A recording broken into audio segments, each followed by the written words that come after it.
ጥያቄ እስቲ የምታውቁ መልሱ። ሀገሬ ዶክተር የላትም እንዴ አብርሃምን የምታክም? ሀገሬ ሳይካትሪስት የላትም እንዴ አብረሽ ካለበት የምታወጣ?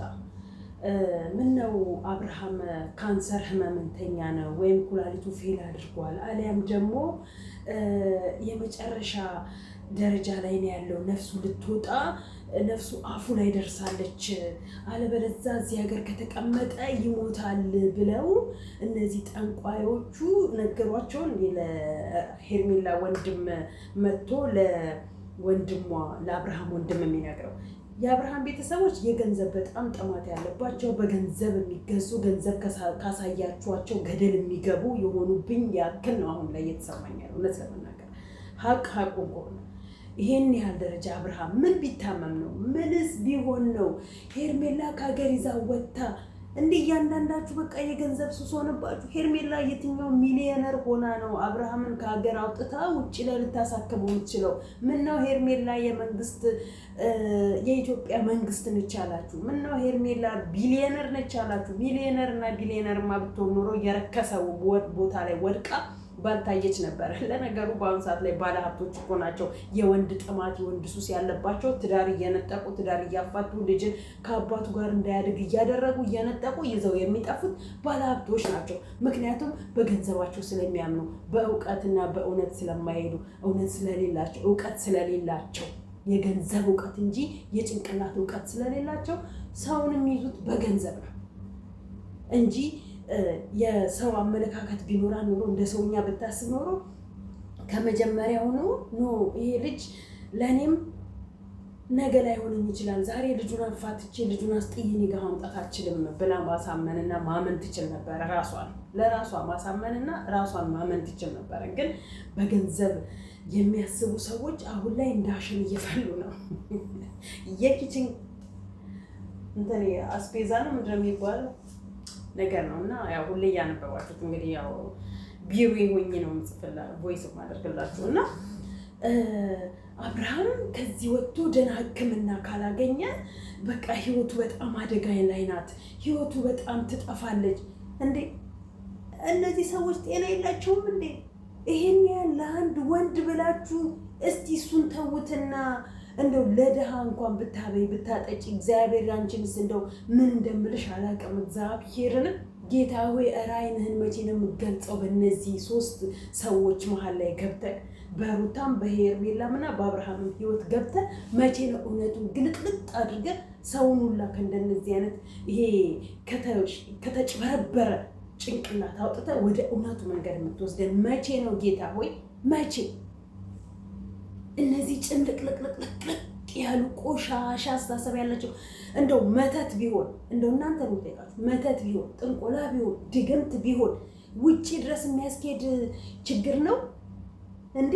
ከውጪ በመተት እንትን እያሉ ኢትዮጵያ ውስጥ መጥተው በሃይማኖት አባቶችና በጸበል የሚድኑ ልጁ ታሟል ልጁ ውስጥ ወይኔ ጌታ በዚህ የመሀይም መሳቂያ ነው። ምድረ መሀይም ተጠራቅሞበት ዩቲዩብ ላይ መከራችንን ያብላል። የተማረ ጭንቅላት እውቀት ያላቸው ቢሆኑ ኖሮ በገንዘብ የማያስቡ ቢሆኑ ኖሮ እውነት ለመናገር ይሄ ልጅ የታመመው ውጭ ሄዶ ይድናል ተብሏል። የታመመው ሀገር ውስጥ ነው አይደል?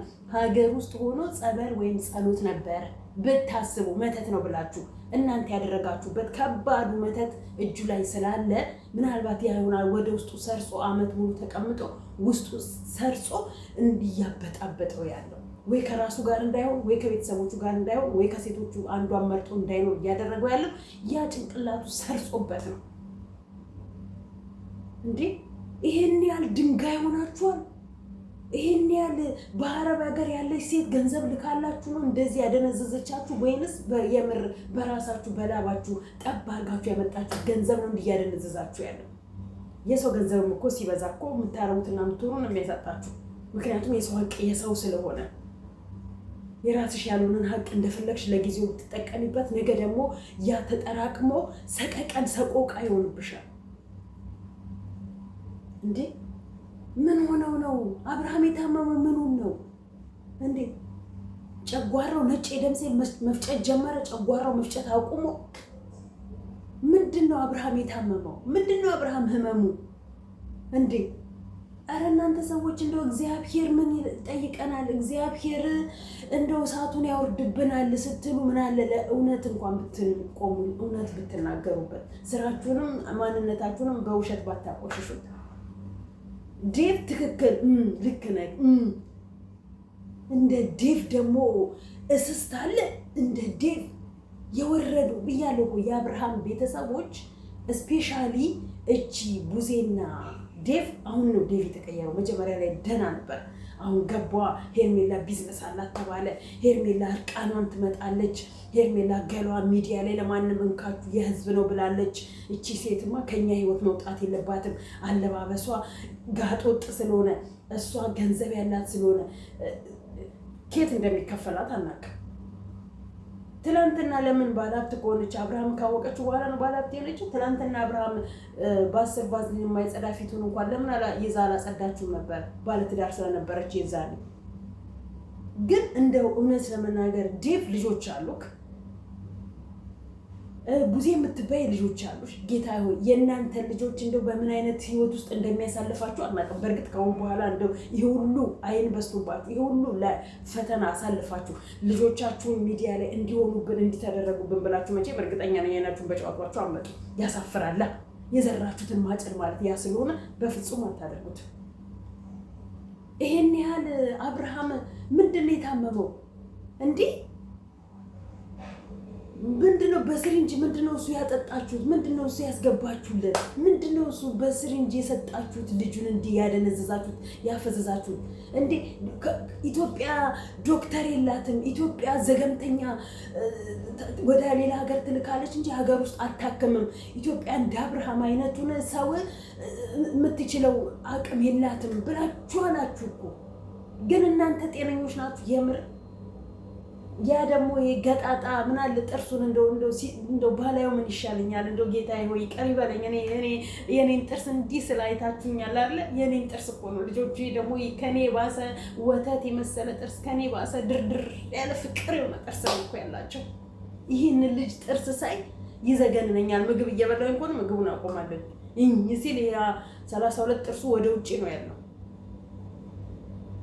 16ቱ ወደ ውጪ 16ቱ ወደ የታችኛው 16 ነው አይደል? ስንት ቁጥር ብቻ 32 ጥርስ ሲባል ነው የማውቀው። ኤኒዌይስ እሱ እና ከእንትና ጋራ ከእዩ ጋራ መጥቶ ፀጉሩን እኔ እኮ ገንዘብ ሲኖራቸው ወንዶቹ ሴት ነው መሆን የሚፈልጉት። ወንዶቹ እንደ ሴት ነው መሽለጥለጥ የሚፈልጉት። ወንዶቹ ፀጉራቸውን መሰራት፣ ሹሩባ ማድረግ፣ ቀለም መቀባት፣ ፀጉራቸውን ጥፍራቸውን እኮ ጥፍር መሰካት እኮ የቀራቸው እኛ ሀገር የምናያቸው ዩቲዩበሮች እንጂ ሌላ ሀገር አሉ እኮ ወንዶቹ ሉጥ ሆነው እንደ ሴት ጥፍራቸውን ጥፍር ሰክተው ምናምን አይተናቸዋል እኮ። እነዚህም ከጊዜ በኋላ ላይ እንደዛ ነው የሚሆኑት። ምክንያቱም እንደዚህ አይነት የተልከሰከሰ ስራ እያስተላለፉልን ስለሆነ ማለት ነው። እንዲህ አይነት የቆሸሸ ተግባር ስላላቸው እነዚህን የሚያስቆም ኦማይ ጋድ ደረሰባቸው። እዩ እንደዚህ አይነት ልጅ አሁን ዛሬ እውነት ያላችሁበት ቦታ ላይ ሆናችሁ ቀስ ብላችሁ እኮ ቪዲዮ ቀርጻችሁ አለቀ ለሆነ ሰው በውስጥ መላክ፣ ከዛን ያ ያሉበትን ቦታ በፖሊስ አስይዞ እንትን ማለት እንዴ ምንድነው እሱ?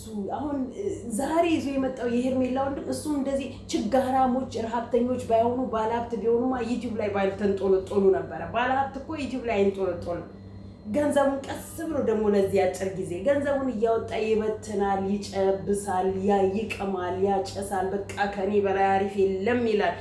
ዩቲዩብ ላይ አይዘረጋም። በየቀኑ እየመጣ እርቃኑ ሚዲያ ላይ አይሰጣም። ባለሀብት በየሆቴሉ ነው ይዞ ጥግጥጉን የሚቆመው።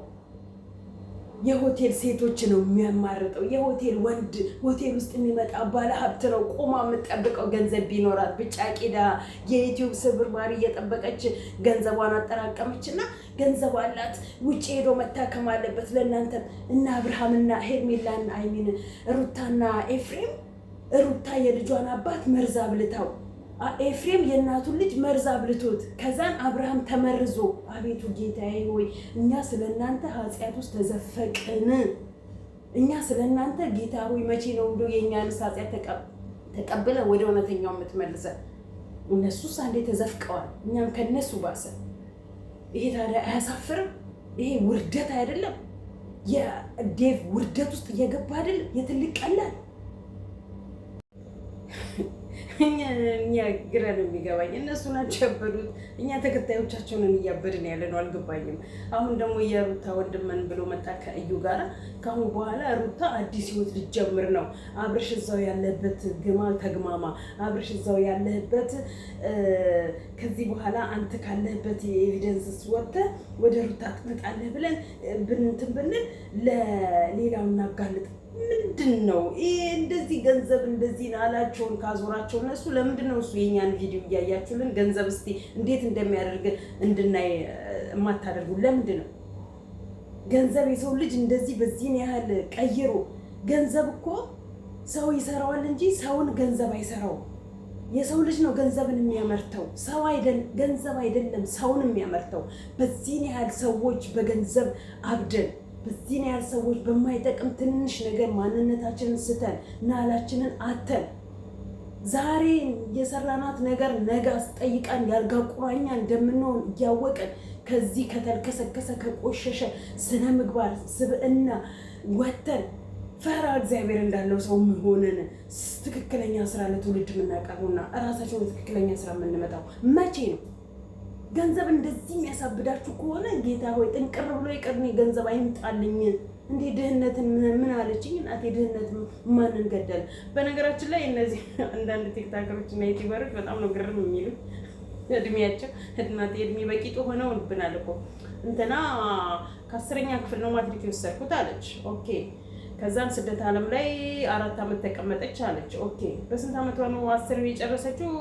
4 ዓመት ሀረብ ሀገር የተቀመጠችው በስንት ዓመቷ መጣ ነው? አልገባንም። ማለት እድሜያችሁን ማንም የሚበላባችሁ የለም። የእናንተን እድሜ ማንም የሚሰጥሽን ፈጣሪ የሚያሳጠርሽን ፈጣሪ እድሜያችሁን ይህን ያህል ወጥፋችሁ 19 እሺ በሚቀጥለው ዓመት 20 ዓመቴ ነው። አቤት ጌታዬ ምን አለ ከ20ዎቹ ኦኬ 20ዎቹ ውስጥ ነሽ፣ ግን ምን አለ ጸዳ ያለ ወደ እንትን ያለው እድሜ ውስጥ ብትመጡ። ኤኒዌይስ ለማንኛውም የእያንዳንዳቸው ታሪክ ተከርኔ ብሰል ላይክ፣ ሼር፣ ሰብስክራይብ ያደርጋችሁ አበረታቱኝ። ወደሚቀጥለው ቪዲዮ እስከምንገናኝ ድረስ አበረታቱኝ ማለት ፈልጋለሁ።